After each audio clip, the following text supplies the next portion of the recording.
Je m'appelle Léa Chattard, ça fait 3 ans maintenant que je suis coutelière. Avant ça, je faisais d'autres métiers. J'ai un CAP d'ébéniste, j'ai un bac littéraire, j'ai un BTS d'orthoprothésiste. Voilà, c'est déjà bien. Et j'en ai eu marre, j'ai envie de changer il y a 3 ans. Et j'ai appris par moi-même et en faisant un stage de 2 semaines avec un coutelier. Et après, j'ai profité du temps que j'avais pour pouvoir me faire en autodidacte et continuer à fabriquer des couteaux. Je suis ici depuis décembre, à la coutellerie Prince, donc en plein centre de Bordeaux, commerce emblématique de la rue, quoi.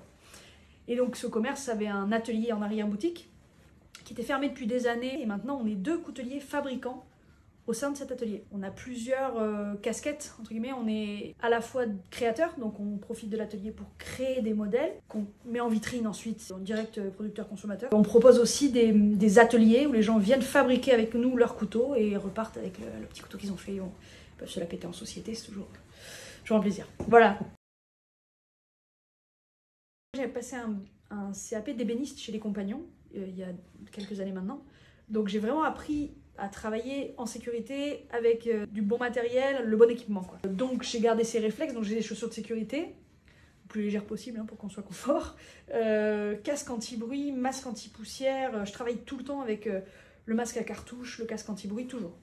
Bon, des fois je mets mes écouteurs dessous, c'est mal, ça annule le concept, mais bref, j'essaie de travailler le plus en sécurité possible. J'ai des suites à capuche, j'enlève la ficelle, enfin des réflexes comme ça.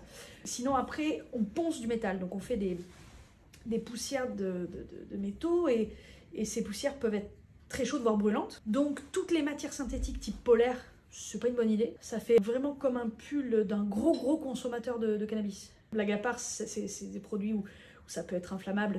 Du coton, quoi, de la toile comme ça, du jean, enfin voilà, des choses comme ça.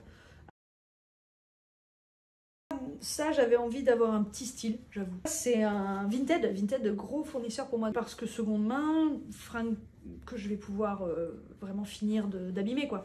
Donc j'achète pas mal mes jeans et mes tenues, mes pantalons là-bas. J'essaie de trouver entre 5 et 15 balles max, quitte à les rapiécer si besoin. Et la veste, là, c'est un peu un coup de bol parce que c'est très à la mode. C'est devenu à la mode de porter des fringues d'artisans ou des fringues de métier dans la vie de tous les jours, quand on ne fait pas le dit métier. Comme ça, c'était vraiment des fringues historiques de métier, d'artisans. Et c'est devenu vraiment beaucoup plus cher. Alors la plupart du temps, j'ai pas trop de mal à me fringuer. Je prends un peu oversize, quoi. Pour bosser, je cherche justement pas à avoir des vêtements trop ajustés, parce que les poussières de métaux, ça peut faire des petits picots, des petites choses comme ça. Près du corps, c'est très chiant. Alors dans les problématiques qui moi me concernent et où j'ai vraiment galéré à trouver ce qu'il me fallait, c'est les lunettes de protection.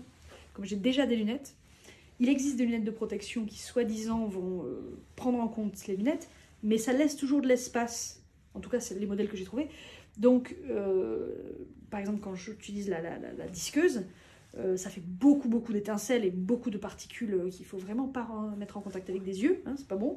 J'étais vraiment embêtée, je trouvais absolument rien. Donc, en définitive, j'ai carrément pris un masque à cartouche à hublot qui va vraiment couvrir entièrement mon visage et en plus éviter que je respire des poussières.